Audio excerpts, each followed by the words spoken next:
passing means just not revealing the polyamorous aspect of the family constellation by not emphasizing the amorous or sexual part of the adult relationships, or by disguising multiple parenthood. It's kind of disguising the fact that maybe different kids in this household have different parents. Right. This is generally regarded as the most suitable response to protect the family unit and the well-being of the younger children, was what they found in this meta-analysis. Yeah. And then bordering, which was described as mediating carefully the different behavioral requirements and or possibilities of different public and private spheres. I see. So yeah, the idea of this is what we can talk about at school, this is what we can talk about at home, this is what we can talk about when we go to Mima's house. Mm-hmm. Yeah. Exactly. Good old Mima. Exactly. Mm-hmm. Yeah. Welcome to the Multiamory podcast. I'm Jase. I'm Emily. And I'm Dedeker. We believe in looking to the future of relationships, not maintaining the status quo of the past. So whether you're monogamous, polyamorous, swinging, casually dating, or if you just do relationships differently, we see you and we're here for you. Forms I know I did, forcing me to form myself to fit. On this episode of the Multiamory podcast, we are continuing our review of some of the latest research from the past few years about polyamory and consensual non-monogamy. Last week, we looked at some studies about the demographics of who's doing non-monogamy, reasons why people are pursuing it, as well as looking at measures of the health of some of those relationships and different types of non-monogamous relationships. And this week, we're going to be continuing by talking about a few more really important topics, such as mental health and non-monogamy, sexual health and non-monogamy, and the health of children and adults in non-monogamous families. So this episode is going to be all research all the time, baby. Yeah. We're going to go through one study at a time, and I'm going to give the same caveats as we gave in part one, which is that we're going to be very careful to clarify correlation versus causation. Sometimes when people are talking about studies, that doesn't necessarily get included. And just to clarify, that correlation means that we're observing two different factors and we're noticing a particular pattern that maybe as one increases, we notice a decrease in the other factor, but it doesn't necessarily mean that the increase in one factor caused the decrease of the other factor. So just something to be careful there, that sometimes people get a little bit too excited and jump to saying, clearly something empirically causes this thing, when maybe the research doesn't actually make that clear. Another thing worth mentioning in this is that, as we've pointed out many times throughout many episodes on this show, the research on relationships in general, but especially about non-monogamy, does not have a lot of diversity in it yet. Researchers are still trying to figure out how to diversify their samples, things like that. So anyway, just to understand that these studies tend to be primarily white people, tend to be cisgender, but that's hopefully something that is continuing to change over time. But anyway, just sort of as a general caveat for all of these, that is still an issue with a lot of research just in general, but especially on this topic. And it's super exciting to be presenting all of this relatively new research. Bear in mind that in a few years' time, some of this may become irrelevant, or new research may come out that shows contradictory results or contradictory suggestions, and that's not necessarily a bad thing. You know, the whole point of research and creating new studies is to keep refining and keep expanding our understanding of different topics and different phenomena. And remember that science and studies don't prove anything. Be suspicious if anyone waves a study in your face and tries to say, this clearly scientifically proves such and such fact. That's not really the purpose of science. Right. I think something worth noting, too, is when a study comes out and shows something, right? Generally, some kind of correlation between, okay, we've noticed that when this thing's higher, this other thing's also higher for people. We notice correlation. And then someone else will have another study that, again, the headline is like, this new study came out that disproved this other one. And again, it's like, that's kind of missing the mark of the way that research works too. That really it's about, okay, we did a study a little bit differently, maybe trying to be similar to this other one, or maybe just sort of related, that got results that seem to be the opposite, or we didn't get any results. Why is that? It's all just sort of leading to more questions of, okay, well, how can we continue to refine this to figure out where these answers are? Was there a problem in the first study? Was there a problem in the second one? Do they both have different problems? That's why studies will try to do the same thing or related things to other studies, because that's how we develop that knowledge, not by just studying something once and it's like, yep, proven, moving on to the next. All right. So with that, let's hop into our first topic here, which is non-monogamy and mental health. And I'm just going to quickly talk first about a study that did not make it into this episode that seemed so promising. And this study was called Mental Well-Being in Polyamorous and Monogamous Relationship. And this was published in the Journal of Indian Psychology. And in this one, the researchers were looking at individuals in polyamorous and monogamous relationships and trying to see if there was any difference in mental health. Specifically, their hypothesis was that there would be no difference. And in their study, they actually found that the non-monogamous people, the polyamorous people, showed higher markers of mental health than the monogamous ones. However, their study was very small. It was only 60 individuals.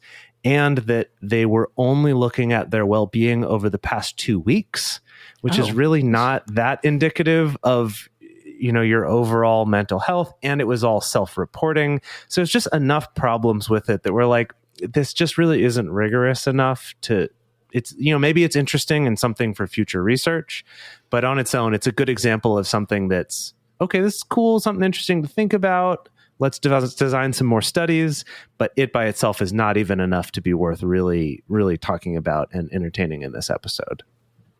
The study that we do want to talk about that is on non-monogamy and mental health was published in 2021 by our friend Ryan Witherspoon, who actually came on the show way back in episode 125 to talk about this study when it was kind of in the works, which is it's amazing how long it takes to get a study together and then to finally publish it. That's really extraordinary. It's called Exploring Minority Stress and Resilience in a Polyamorous Sample, and it was published in the Archives of Sexual Behavior.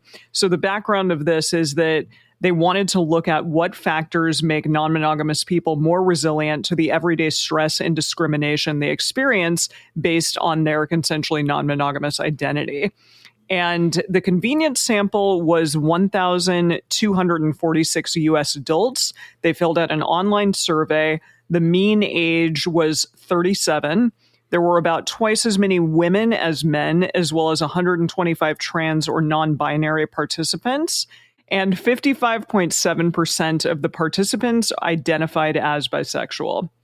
So if overall they were trying to figure out what factors make non-monogamous people more resilient, they had to ask specific questions to try to determine that. And one of the kind of bullet points was they were trying to figure out how to determine minority stress and looked at things like discrimination. They asked some yes or no questions, which included things like, have you ever been demoted or denied a promotion because you were consensually non-monogamous? Or have you ever lost custody of a child because you were consensually non-monogamous? Or have you ever been stereotyped by a mental health provider due to consensual non-monogamy? That's a really interesting one. I think those other ones look at much bigger things that might be happening in someone's life, but that stereotyped by a mental health provider, that can be a little bit more nuanced and specific. Yeah, that they're just kind of looking overall at a bunch of different types, such as these. And it is funny how big a difference there is between one and another. So they looked at social stigma on perhaps a Likert scale. So my family and friends approve of my relationship, put a number between 1 and 5, or I believe that most other persons whom I do not know would generally disapprove of my relationships. Look at how prevalent that is in their life or not. They also looked at things like outness, how out or not a person was. and also specifically looked at 5 traits of mindfulness. This is interesting. So they were looking specifically at how mindful a person was. Yeah, so this one's just general mindfulness, because that was part of the idea, was they're trying to determine, how much discrimination and minority stress does a person experience? Do these people experience? But then also, what other factors might they have that could help them combat that? And so they were looking at things like outness, how like resilient they were. mindfulness, right? And this one was from a pretty well established mindfulness scale that's already been established, that divides mindfulness into 5 separate subcategories of mindfulness, which I actually thought was pretty interesting to look at the way that this has been divided up in research. Yeah, I'm not sure if we've discussed these 5 traits before, but they include things like observing. So like I notice the smells and aroma of things, describing, essentially saying I'm good at finding words to describe my feelings, which we've talked about a lot on the show, on most recently on episode 348, which was transforming feelings into words. Also acting with awareness. So I find myself doing things without paying attention. If you said something along those lines, then you were negatively scored, things like that. Or how aware are you of what you're doing and how you, I guess, respond or act. Also, non-judging, that's a characteristic or a trait of mindfulness. So questioning, like, I tell myself I shouldn't be feeling the way that I'm feeling. If you do that, then you're negatively scored as well. And also non-reactivity. So I watch my feelings without getting carried away by them. I guess that makes sense, especially looking at if you get emotionally charged by something, are you going to react negatively to that? Like, what are you outwardly doing based on whatever emotion you're feeling at that moment? Also, they looked at how connected they were to a supportive, consensually non-monogamous community. And overall, general psychological stress was measured with previously validated questions about both depression and anxiety. So potentially how depressed or anxious a person was. They measured general psychological stress based on their answers to those things. Right. So then that general psychological stress was kind of the main metric of, this is how much stress this person's experiencing. And then they're looking at how does that relate to how much discrimination they experience, and then also what other factors they have, right? Like outness or mindfulness or a community. And, is there a connection between these? Which ones affect which? What makes people more resilient and better able to handle that while experiencing less of that psychological stress? Right. And their overall findings included 61.6% reported experiencing at least one type of anti-CNM discrimination. At least one, that makes sense. Yeah, seems to track. Yeah, 44.5% reported experiencing at least 2 types. And minority stress was correlated with psychological stress. So they showed like the more discrimination you experience, the more psychological then you're going stress. To be, so that makes sense. Yeah. Also, increased mindfulness was shown to decrease the amount of psychological stress experienced for the same level of minority stress. I think we talk about that a lot on this show, how mindful or not you are. And obviously, that's perhaps a behavior that is learned or that you can develop over time. Some people are really good at it immediately, and some people need to sort of understand and develop that. But that makes sense that it would reduce psychological stress. And having a positive self-identity with polyamory did not have a correlation with stress. That's really interesting. Yeah, that is really fascinating. So I feel like in part 1, we were talking about people's ability to self-identify and their reasons for self-identifying and like what motivated that. And I guess it would be easy to come to the conclusion that like if you do have a positive self-identity attached to polyamory, maybe that would help you become less stressed or be more resilient. But it's interesting, they don't show a correlation necessarily. And yeah, exactly. That was the hypothesis, was that would show up, but it didn't, but at least in this study, which again, in this it doesn't study, necessarily mean anything specific, but yeah. And also being connected to a polyamorous community did help reduce stress, but only by a little bit. I mean, most people out there will say like, go find a community, that'll help. But interesting and it does. Specifically, it can. Yeah, but not maybe as much as you might think. Yeah. overall mindfulness, specifically the describing scale, the acting with awareness, the non-judging, one's inner experience, and non-reactivity were found to be the most important aspects associated with resilience to stress in the face of discrimination. And that aligns with similar studies on lesbian, gay, and bisexual participants as well. That the mindfulness was a mitigating factor. So what I thought was really interesting about this one was just how important mindfulness is. And that in reading this paper, it was kind of cool because, Ryan talked about, I had this whole hypothesis, I, put all these variables into the system and it wouldn't resolve. It wouldn't compute. And so I was like, well, that didn't predict it the way I thought it did. So I had to go back, tweak some things. And that through adjusting that is kind of where he came to these, findings of what actually did have an effect and what didn't.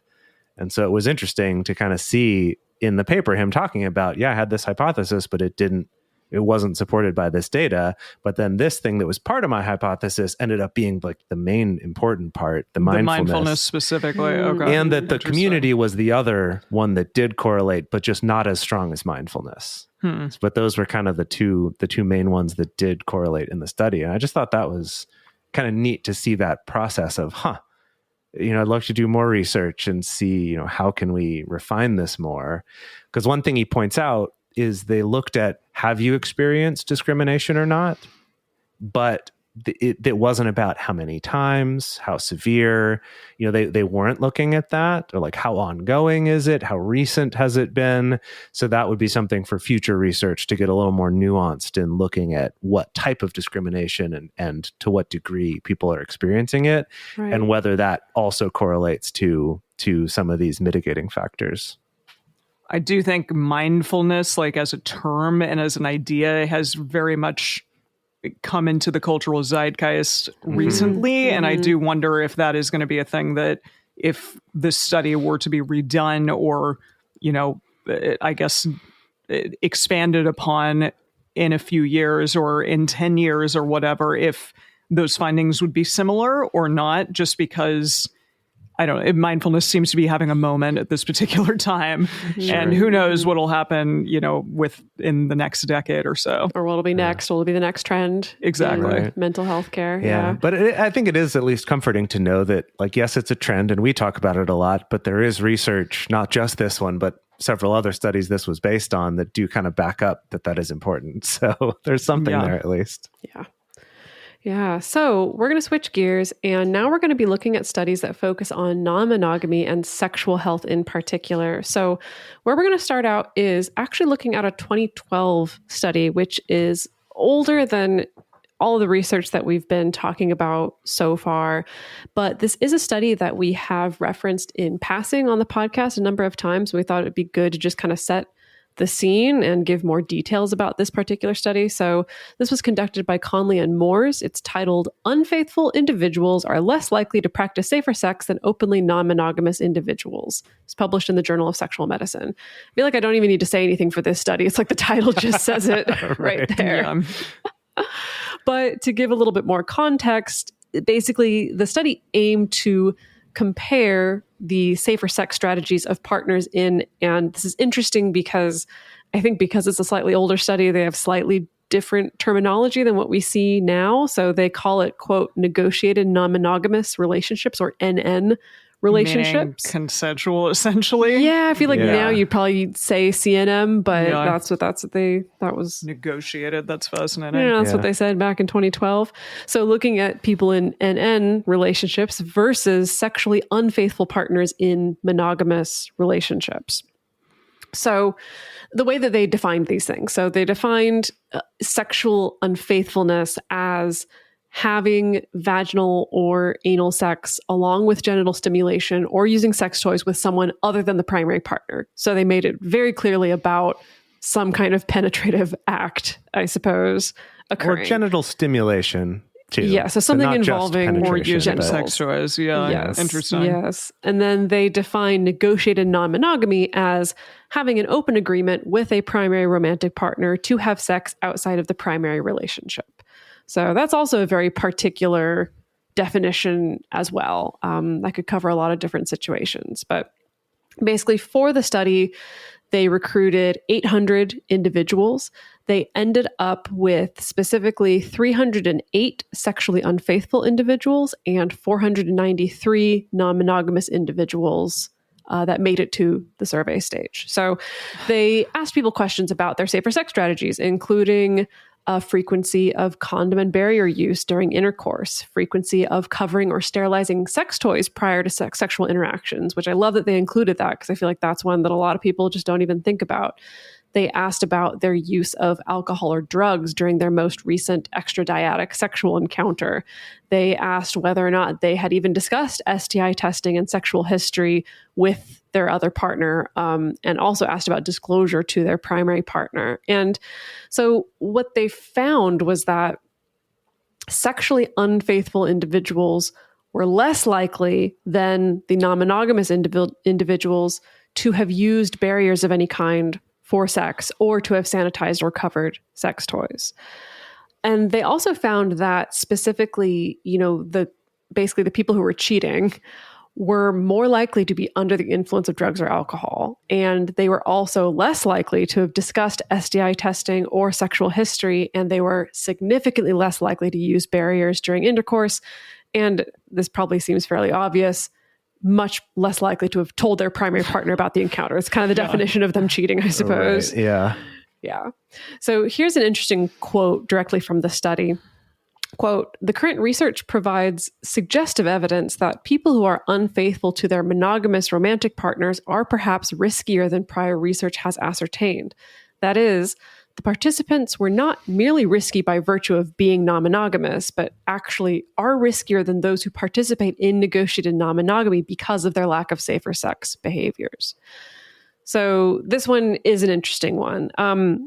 Again, we need to talk about the limitations here, that this was all self-reported data. So it's not as accurate as if we, for instance, actually checked STI testing results or collected data. Actually watch them wash their sex toys. Watch them doing it to see what exactly they were doing or what conversations they were had. We didn't look at this data over time to see if there were other patterns. So those are the things that are limiting this.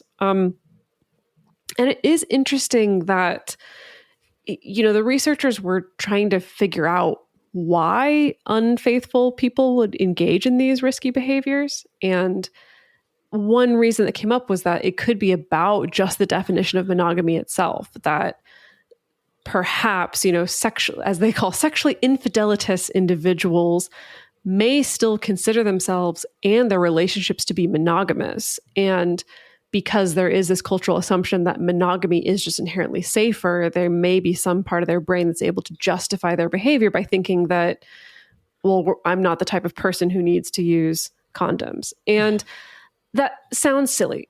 When I say it with my mouth, it sounds really silly. But then when I think about my lived experience, I'm like, yes. But people do that all the time, right? Yeah. Like we're really bad at risk assessment, at objective risk assessment as human beings, and we're really motivated by our emotions. And I have seen a lot of people, and I've also been one of those people who make decisions about sexual health just based on, does this seem like a trustworthy person?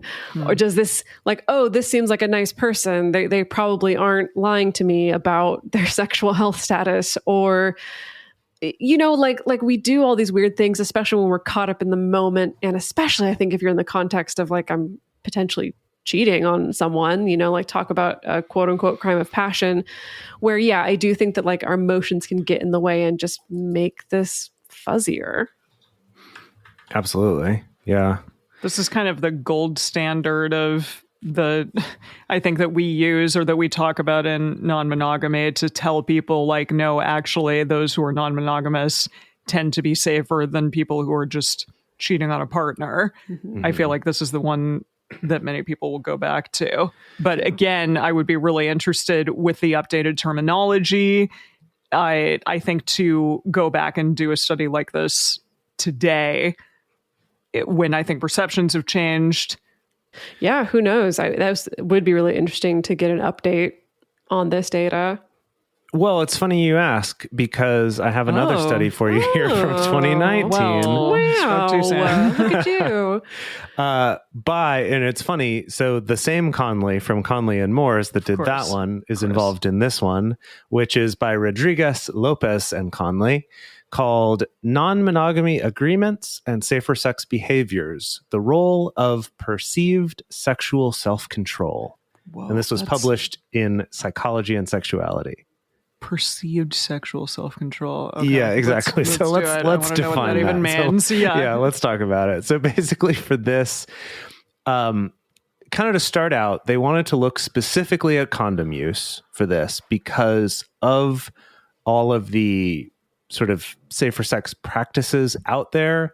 Generally, the research has shown that condom use is sort of the most bang for the buck in a way, that it's one of the most effective ways, in sex that involves penises, that condoms are the most effective versus least amount of effort way to have safer sex and still be able to have sex, right? So we're leaving out just things like, abstinence or whatever, and we're just going to focus on this one thing. So that was first piece, is they wanted to focus on that.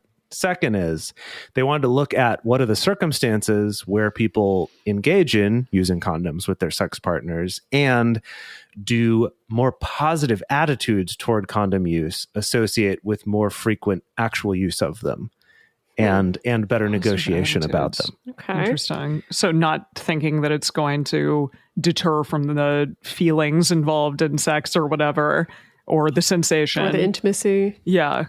Yeah, and I think maybe also, and they didn't exactly specify this in the parts that I read, but I think also the idea of like, if I see using a condom in general as a positive thing, just of like, that's a good positive trait, I should do that. Will that also make me more likely to do it? And then to go to Emily's question of what is perceived sexual self-control. And so for this study, what that means is how much that person feels like they are empowered to engage in behaviors that are less risky. Or to put it another way, like how much do they feel in control of how much risk they're taking when it comes to their sexual health? And we'll kind of look at that a little bit when we get to the questions section. Also, just for reference, this is a study that was all Portuguese users, 49 and under, from a dating website in Portugal. It's 512 people that were in this study, and all under 49. And a lot of them were men in this particular study, which is interesting because a lot of our other studies are predominantly women. So in any case, to get into the questions here, so they asked things like, during your life, how many different partners have you had sex with? Only once. So basically, like, how many one-night stands have you had is what they were getting at. Another one was, how often do you experience sexual arousal when you're in contact with someone that you're not in a committed relationship with? So just kind of sort of being like, how into casual sex are you? Like, how much do you have a desire for it? How do you feel about condom use? Using it every time you have casual sex? So again, trying to get those attitudes about condom use. And then to get to that question of perceived sexual self-control, a question like, I find it easy to turn down unsafe sex. Agree or disagree, a scale of 1 to 7 or something like that. So it's kind of about that, like how empowered did they feel to be able to, make decisions to influence their sexual health. And then also things like, how often did you discuss using condoms with casual partners in the last 3 months, right? So just kind of looking at all this stuff about like attitudes, actual use, number of sexual partners, things like that. And so here's some of their findings. First is that the lifetime number of casual partners and their desire for casual sex were positively associated with each other. Okay. So no surprise there. Sense. But the more into casual sex a person was, the more of it More they likely had they were to had. do it. Yeah.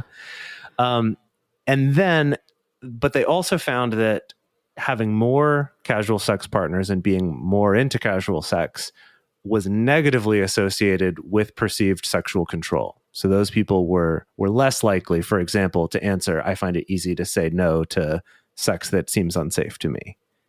right? So okay. they did find that, which fit with their hypothesis. But they did find that perceived sexual control was positively associated with attitudes toward condoms and safer sex practices, both with the casual partners and with their primary partners. So that overall, they had higher feelings of sexual self-control if they had better attitudes toward condoms. So that, again, supports their hypothesis, but is a cool one to notice. And then they also looked at the difference between the people in the study who were in consensually non-monogamous relationships and one who were in non-consensually non-monogamous relationships. So kind of like that last study, right? Looking at cheating versus pre-negotiated consensual non-monogamy. Negotiated non-monogamy, And again, tracking with the other study, they found that for consensually non-monogamous people, attitudes toward condom use were associated with higher sexual self-control more generally. They found that for non-consensually non-monogamous people, more positive attitudes toward condoms also associated with more sexual self-control, but less so, which I think kind of reinforces that idea from the previous study of, well, if I'm kind of being illicit about this, even if I think condoms are good, I might be less likely to use it because then it involves more premeditation, or I can't justify it as much as like, oh, I was just in the moment or something like that. Like, how much am I going to lie to myself or not? I don't know. Right. Like, just like the cognitive dissonance. If I don't put a condom in my pocket, then perhaps I won't use it and perhaps I won't have sex with someone illicitly. Well, yeah, absolutely. And that was also part of what they looked at in this was part of that sexual self-control was things like bringing a condom with you. Is kind of that planning ahead too, of feeling like I'm empowered to make decisions for this. So yeah, that absolutely tracks. And they found that for the consensually non-monogamous people, the one little extra facet is that the people who had higher perceived self-control about sex also were more likely to use condoms with their primary partner, or at least have those negotiations and conversations with them, which also, I mean, makes sense to me anecdotally and tracks with my own life. But it is interesting that they noticed that in this particular study, seeing that there. Now, real quick, some limitations. One is that, all of these are correlations. There's not causation, and that this study did not take into account the influence of the other partner. So was their condom use because the other partner insisted it, or was because they wanted to? So they guess didn't. That would change things. That would change things. Yeah, they didn't measure that. And then they also found that the single people in the study, in general, felt like they had less sexual self-control over their risk than people who were in relationships. But that it was like, regardless of if they used condoms the same amount as the people in relationships, that generally the single people perceived that they had less control over their sexual health, or like less ability to say no or to prepare ahead of time for things, which was also just an interesting piece weird. They kind of threw in there at the end. And I'm like, do more studies on that. Like, what do you, what? Yeah. Like, It's all just like human perception. It's which again is another reason why studies are not fact, because you're dealing with emotions here, and that is not truth, really. It just is. And it's something interesting to talk about, but that's it. So, like, you're trying to find facts to help understand our feelings. Yeah. It's they're entwined, that you can't just separate them from each other. We're not all robots who just work by the numbers, right? Yeah. All right, so before we go on to another study about sexual health and then talk about non-monogamy and families and parenting, we're going to take a quick break to talk about some ways that you can support this show and to help us keep all of this information, which hopefully is helpful to all of you out there, to help keep this coming to everyone in the world for free on the podcast. We really appreciate your support, so please take a moment to check them out. And if there's any sponsors that seem interesting to you, maybe give them a visit using our links. Alrighty, we're going to continue on with another sex study. This one is made by Conley yet again. My goodness, it's a 2018 study by Conley, Piedmont, Gusakova. Is that right? It sounds like a Russian thing. I'd probably say Gusakova, but Gusakova, I don't know. Gusakova and Rubin. called Sexual Satisfaction Among Individuals in Monogamous and Consensually Non-Monogamous Relationships, published in the Journal of Social and Personal Relationships. So this study engages with this broad cultural assumption that so many people have out there. The monogamous relationships are not only emotionally superior to CNM ones, but they are also more sexually satisfying and they pose less risk of STI transmission. I am shocked by the amount of people out there who I listen to on more like, I guess, quote unquote, normal podcasts that essentially say this thing. They're like, yeah, I've heard of polyamory or non-monogamy, but it doesn't work. It's not something that people actually do. So I love that they did a study on this. The lay perceptions of consensual and non-monogamy reveal certain stereotypes around why people may engage in consensual non-monogamy, largely that people are not sexually satisfied by their primary partner and therefore seek non-monogamy. That's very interesting. And yeah, Well, definitely from something that our- people would think. Yeah, from part one, it was like that was one potential reason that people For why found why people people did it. might choose But to it's do a that. lot more nuanced than just that. Yeah, or includes it's a lot not the more. only one. Definitely. Well, it was one of the reasons, but also in those previous studies, it was like an interest in, more varied sex or something like that came up a lot. But I think that a lot of people assume there's this implication of also then the sex you're having is not satisfying. Yeah. And so that's why you're seeking it out. And I think that's a little bit of a nuance there that I think they were trying to examine in this study. And also, yeah, just people being like, oh, well, you just don't want to settle down. How many people Right, say that? right. That Yeah. too. Alrighty. Across two separate studies, researchers considered 3 kinds of consensual non-monogamy. So they considered swinging, they considered open relationships, and also polyamory in their analysis and their comparison to monogamy. Participants were recruited on websites and listservs to participate in an anonymous online survey, which included questions about sexual satisfaction and sexual frequency. So there were 2 studies. In the second study, researchers used a non-targeted sample of consensual non-monogamy participants to test for any bias in study 1. So, that people who are recruited specifically for their CNM identity may feel pressured to report a positive image of their relationship to researchers. That's something I think is understandable completely and a potential bias for a lot of these studies, maybe that, I have to make this look really good because otherwise people are going to look down upon it. Only CNM participants that reported having a primary partner were included in this study, largely to have a fair comparison with monogamous couples. I guess that makes sense, even though, as we know, this includes a lot of, different nuances, not just people with primary partners. So again, there were 2 studies. The first one included 1,507 monogamous people and 617 CNM people. So among those CNM participants, 51% were polyamorous, 25 were in a swinging relationship, and then 25 were in an open relationship. And this first study, the participants had been in their relationships for an average of 10 years. It's a long time. Also, the second study included 1,177 monogamous people and 510 consensually non-monogamous people. And in this study, of the participants who were consensually non-monogamous, 52% were polyamorous, 30% were in open relationships, and 18% were swingers.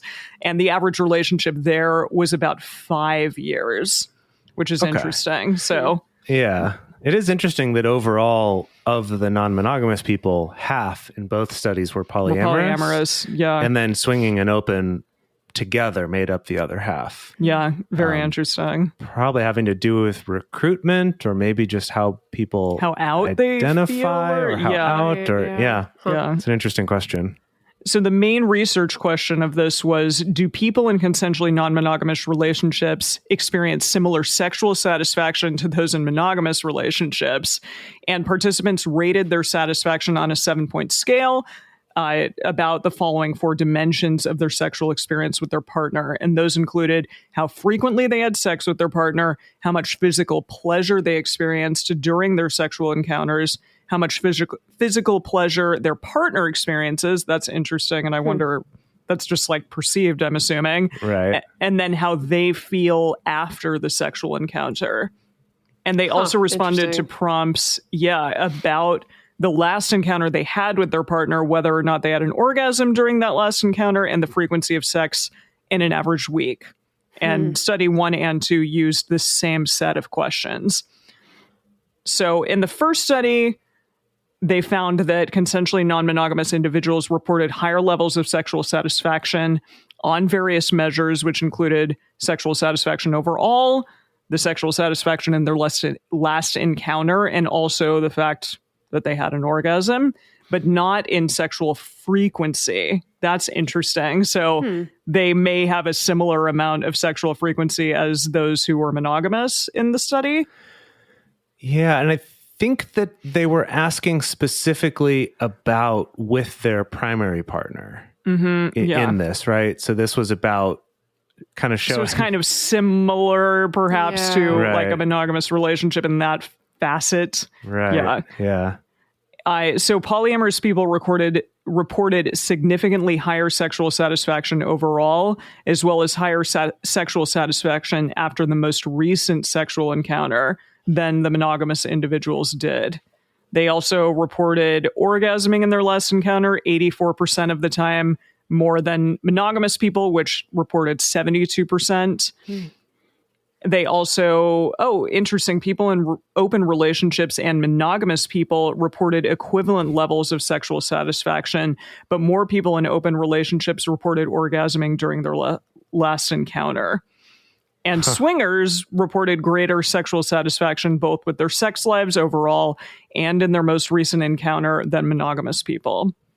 So, I mean, I think mostly the findings say that it's higher sexual satisfaction overall.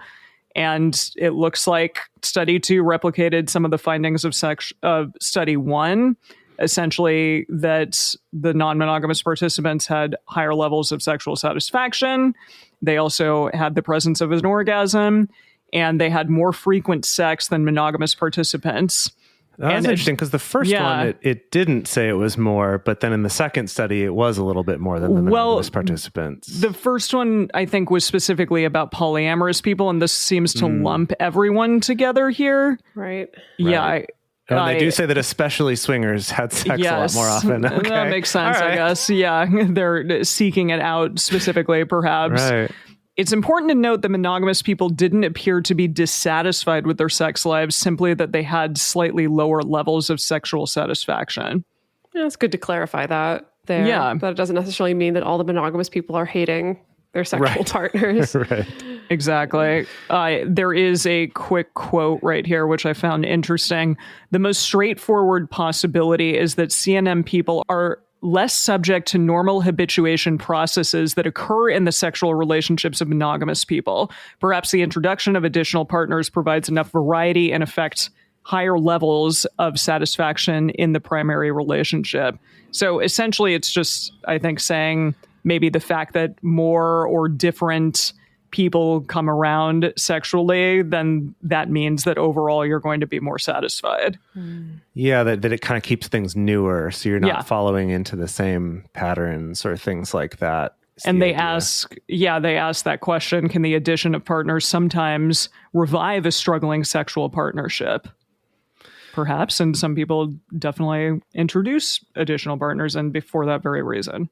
Yeah, I do think this is a cool study that it does point out that idea of if you think people are non-monogamous because they're not having good sex in their primary relationship and they need to get it somewhere else, that actually the data doesn't back that up. That they may be having better sex with that primary partner or at least as good, right? But basically saying the assumption is the opposite of what the evidence seems to suggest. So I do think that's really interesting.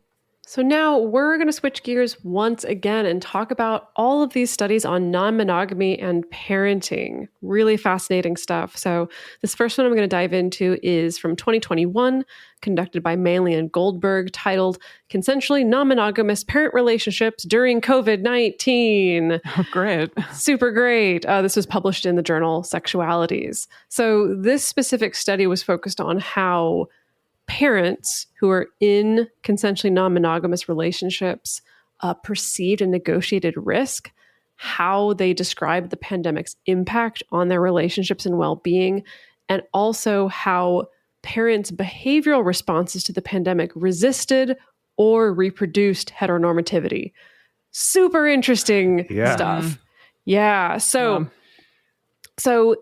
the framework for understanding these relationships and also the family configurations was queer theory. And so to clarify that a little bit, basically queer families, according to this framework, are those that resist binaries of gender, sexuality, and also just our common definitions of family or nuclear families in general. So this is what they said in the study, quote, parents who engage in consensually non-monogamous queer family when they include members who are not biologically or legally connected, and they queer sexuality when they form relationships with more than one person, disentangle romantic, sexual, and co-parenting relationships, and include same-gender partners. So this is, I think, the more sciencey, jargony version of a lot of the stuff we talk about on the show, which can include, for instance, relationship anarchist relationships, queer platonic relationships, alternate family structures, maybe choosing to co-parent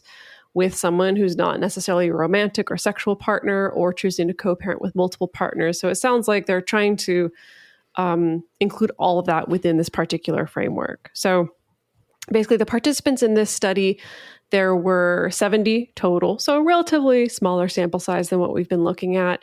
And they just completed an online survey, a 60-minute online survey. So interestingly, in the demographic breakdown, actually a majority, so 66% were cis women.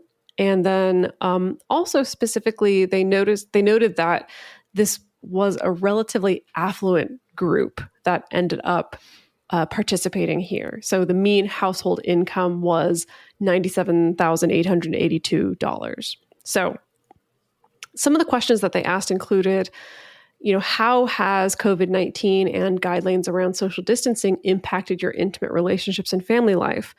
Do you spend more or less time with romantic or sexual partners, with co-parents, or with your children? And how has your family been affected by the COVID-19 situation? Now, this is really interesting because, I don't know, I feel like I also conducted my little one-person study just through my coaching practice. Oh. Well, I mean, not only for myself, but through my coaching clients, right? A lot of people who are both parents and queer and non-monogamous and all those things. And I know I could definitely see some particular anecdotal trends. So let's see what this particular study found. So they found that there was a decline in physical contact with non-nested partners, which seems to make sense. I think we saw a lot of that in the non-monogamous community, especially in the early days of the pandemic, where specifically, they found that parents who lived alone appeared to suffer more from isolation, whereas those who lived in multi-adult households were more likely to discuss the strain of sharing time and space, and also a desire for more alone time. And I feel like those are the two camps that I saw almost right away. Was please get out of my face, or I have no one to connect to at all. Yes, completely. So they also noticed that people had to create some interesting strategies for being able to connect with people over a distance, including virtual dates, including things like quarantining for 2 weeks before and after seeing other partners. I saw all kinds of really creative and sometimes very complex solutions that people came up with. They found that there was increased parenting responsibility. Again, makes sense when all your kids are suddenly having to be at home all of the time. They noticed that there was an increase in negotiating risk, which often included things like not choosing to not date new people, or navigating the tensions that emerged from having different risk tolerance profiles. I swear to God, this was just everything that I was seeing in my own coaching practice, all the stuff that people were facing. And then interestingly enough, they also noticed a lot of changing dynamics and configurations at home. So things like partners moving in together during quarantine. The nuclear family home is being challenged by having more than two parents in the same home, or people who created multi-household quarantine pods. And so here's an interesting quote from the study. Quote, "These pods often contained more individuals than just partners and children, including neighbors, other relatives, other housemates, and friends." And they also noticed that basically, active communication, especially about negotiating risk tolerance, was a central feature of C&M relationships, which facilitated the process of navigating relationships during the pandemic. And then lastly, they found that in some cases, parents had to choose to create more distance from their children. So for instance, parents decided to have their children temporarily stay with other caretakers, especially if the parents were frontline workers or if the parent desired for the child to spend time with other family members or the other co-parent. Wow. Yeah. So I feel like a lot of seems this, ideal. right? Or meaning like all of this, the opportunity to have more people in your sphere during this really challenging time, especially at the beginning. Yeah. Right. And this kind of gets echoed in this next study that's not specifically about the pandemic. And this next one is a 2021 study by Landry, Arsenault, and Darling. It's called, quote, "It's a little bit tricky, : results from the polyamorous childbearing and birth experiences study, also known as Polybabes." Wow. Babes. Polybabes. That was great. Okay. Well, so far they win the award for titling. For titling, yes. Yeah. All right. So this was published in the Archives of Sexual Behavior. And the main objective of this study was to look at the differences in the experiences of polyamorous people in Canada during pregnancy and birth. Basically saying there's almost no literature about this at all. So let's start making some. So this one, similar to the last one, is a relatively small qualitative study. So this just had 24 participants who were interviewed. That include 11 birthing people and 13 partners of birthing people. The mean age was 34. So, kind of in those prime childbearing years, I guess. All right. So basically they had two main questions that guided the interview, but it was a qualitative study, right? So it kind of depended what they talked about, what sorts of questions they asked. So the main one was, tell us about your relationship structure now and during your pregnancy and the birth. And then to tell us about your pregnancy and birth experience. And then from there, they would ask sort of follow-up questions, things about disclosure, things about their experiences with healthcare providers, whether they intend to get pregnant again in the future or what they might do differently, and then various definitions of terms that they brought up during their explanations. And overall, what they found was that overall there was a lot of conscientiousness about family planning among these polyamorous participants. So they reported having lots of discussions about roles and parenting and to what extent different partners are going to co-parent or not, that there was a lot of these conversations in advance. Also, a lot of thoughtful planning around sexual health, as some partners intentionally tried to get pregnant with one partner but not another. Which kind of makes sense, right? It's, well, maybe this one wants to be pregnant or have a kid with this one, but not this other. And so they had to be very intentional about how do you manage that? How do you make sure that happens? Yeah. And then in general, all of the participants reported feeling more supported through their pregnancy and childbirth because of having more partners. That basically everyone reported having partners with different skill sets was a big benefit, and that just overall time and labor constraints were better, were easier having more partners as an asset. So a little quote from that study here is that the participants described planning pregnancies, parenting on purpose, and spending quality time with their children. In cases where participants had older children already, they described these kids as well-adjusted, open-minded, and effective communicators. Overall, the impact of being polyamorous and potentially of having multiple partners was a positive one on fetuses, babies, and children. And so anyway, I just thought that one was sort of a cool overall look at that. Again, has more to do, more to be done here. So our final two studies are actually meta-analyses. This first one is a 2020 meta-analysis of existing research by Pallotta Chiaroli, Chef, who I believe is the one and only Eli. Yes. Chef. Mountford Goldberg, and Allen, called Polyamorous Parenting in Contemporary Research, published in the book LGBTQ Parent Families, Innovations in Research and Implications for Practice. Now, the 4 issues that frame the academic and social conversations around polyfamilies include, first, erasure of polyfamilies in academic discourse, and that continues to reflect and influence the similar ignorance of polyfamilies in social, legal, health, and educational realms.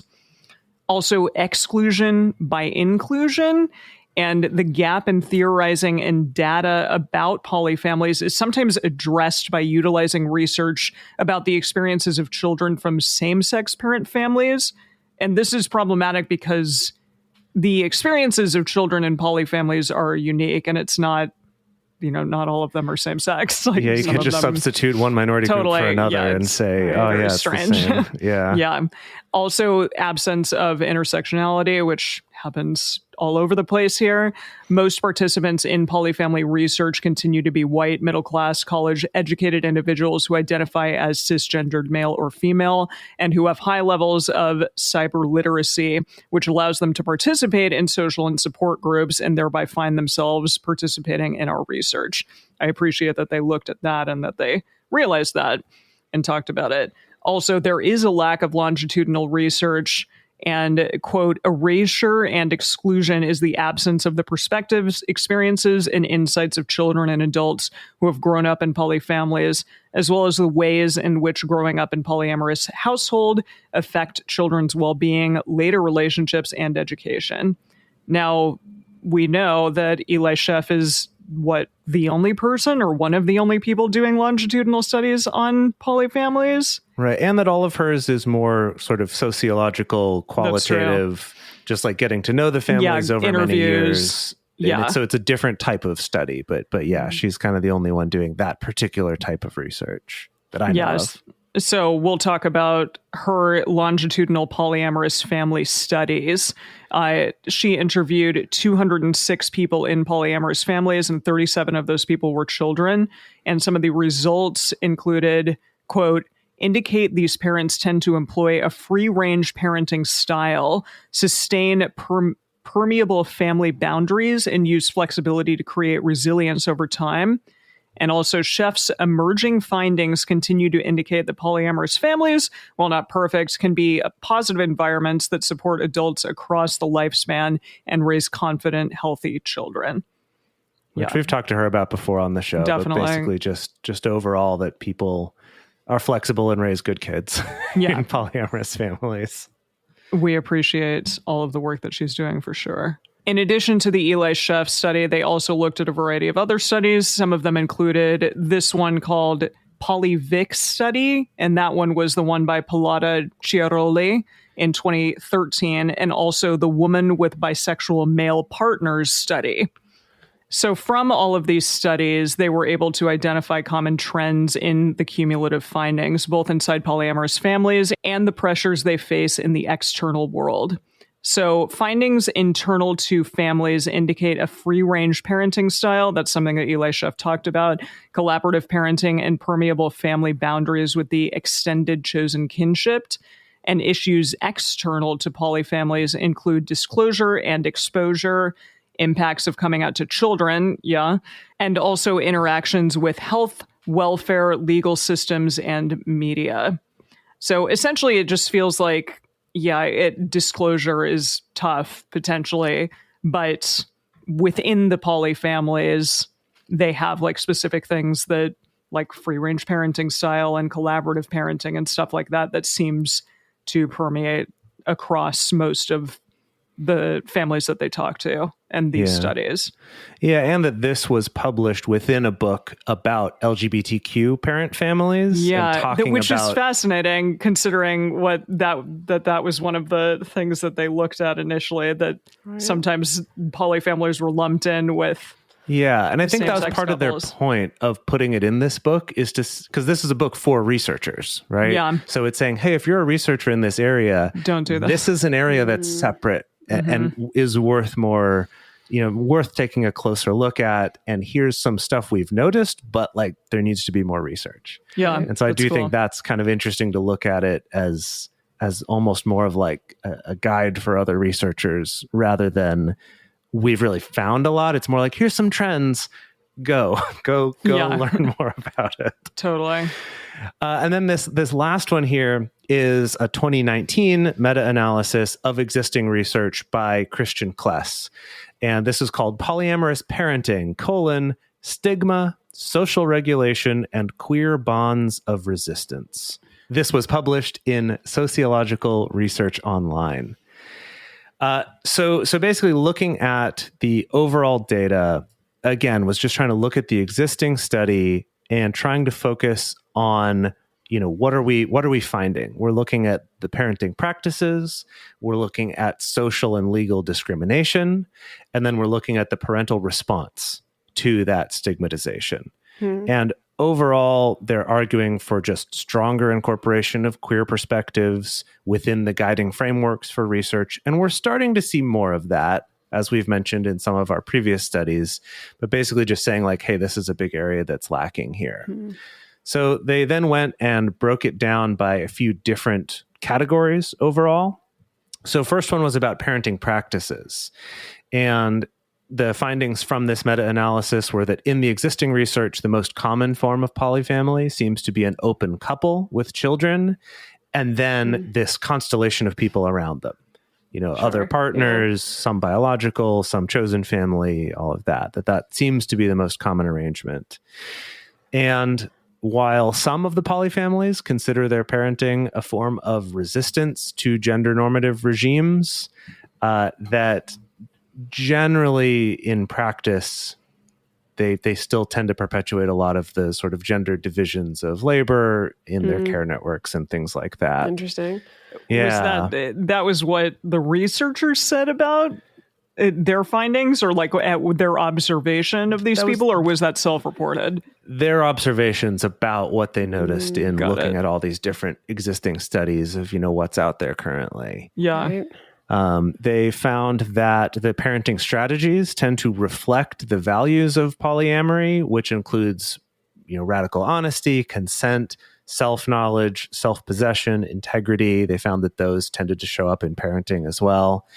And that non-sexual relationships showed up as an important kind of designation of a type of chosen kin, which I do think is cool that people tend to focus so much on the sex with non-monogamy. But it's like once you unlock that idea that relationships can look different ways, also opens up kind of these other non-sexual relationships too.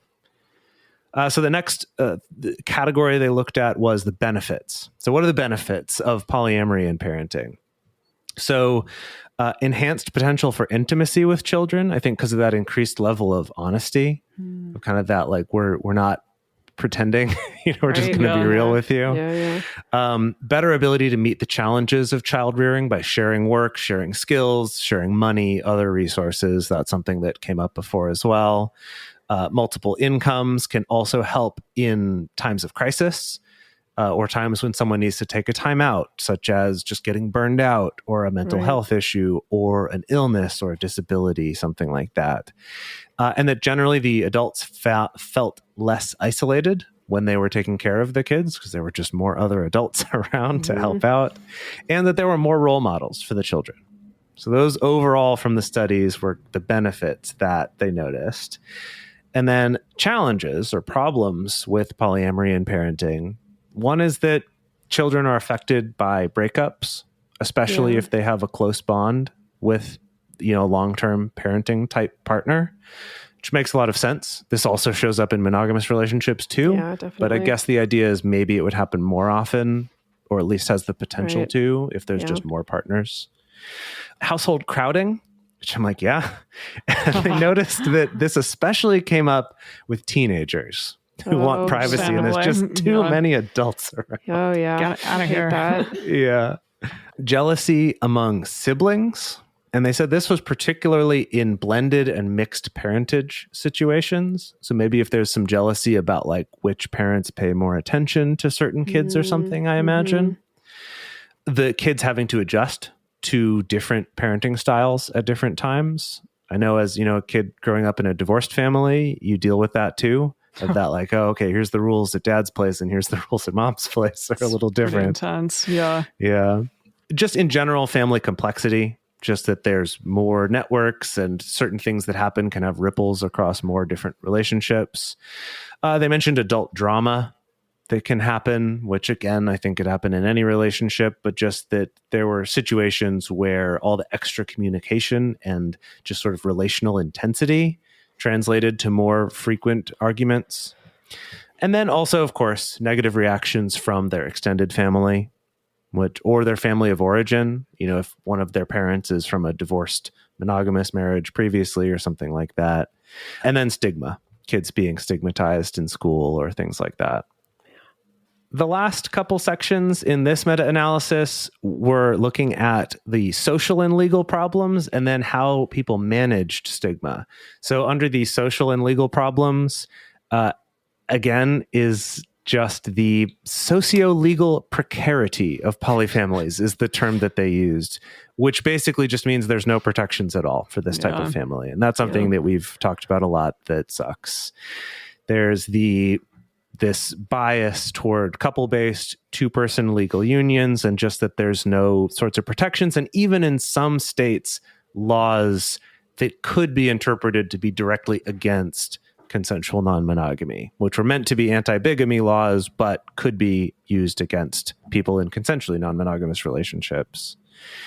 Also, you know, the risk of losing custody of children if an ex-spouse or some family member decides to try to press that or use that against you.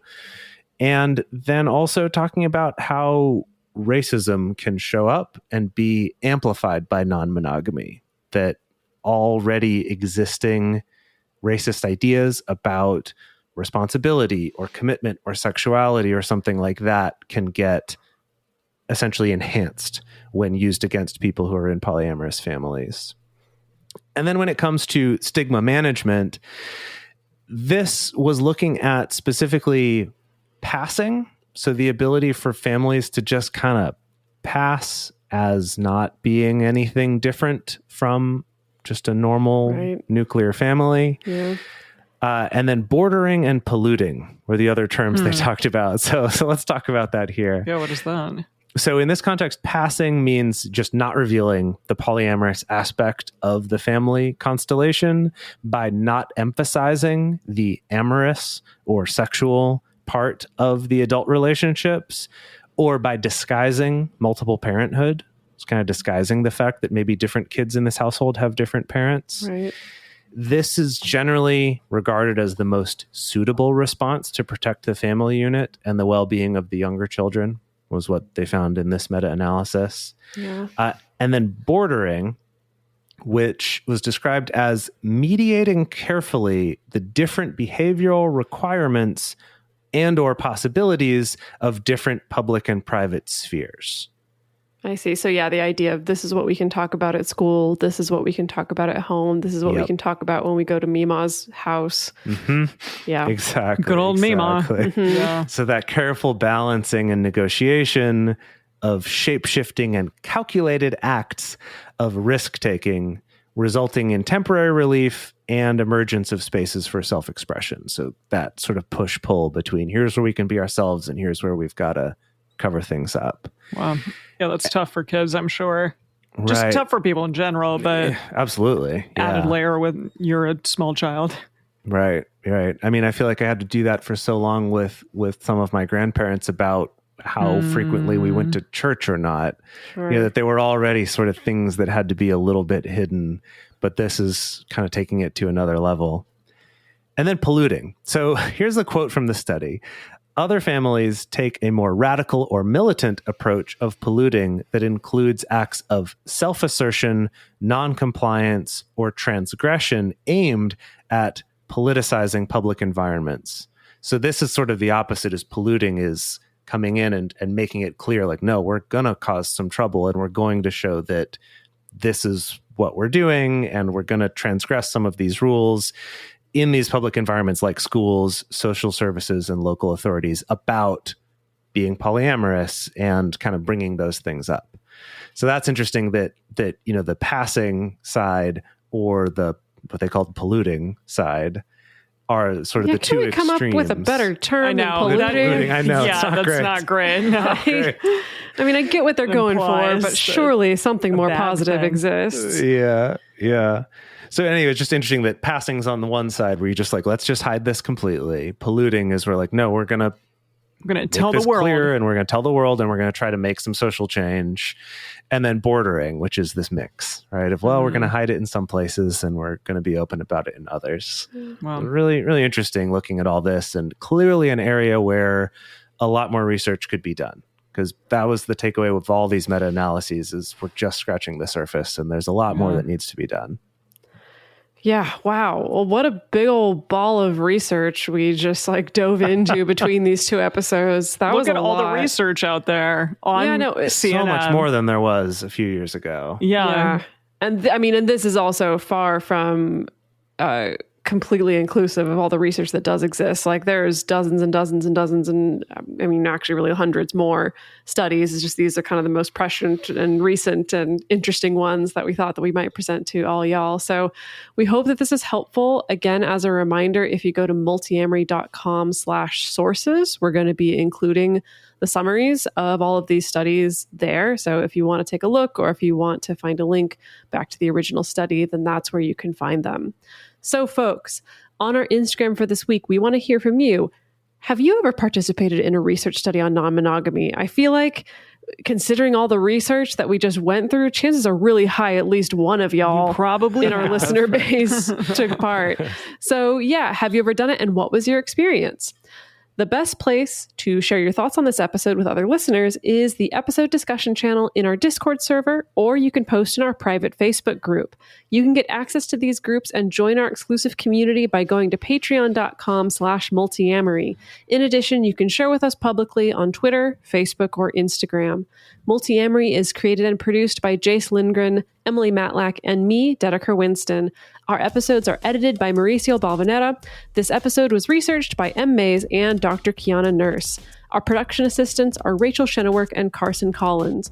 Our theme song is Forms I Know I Did by Josh and Anand from the Fractal Cave EP.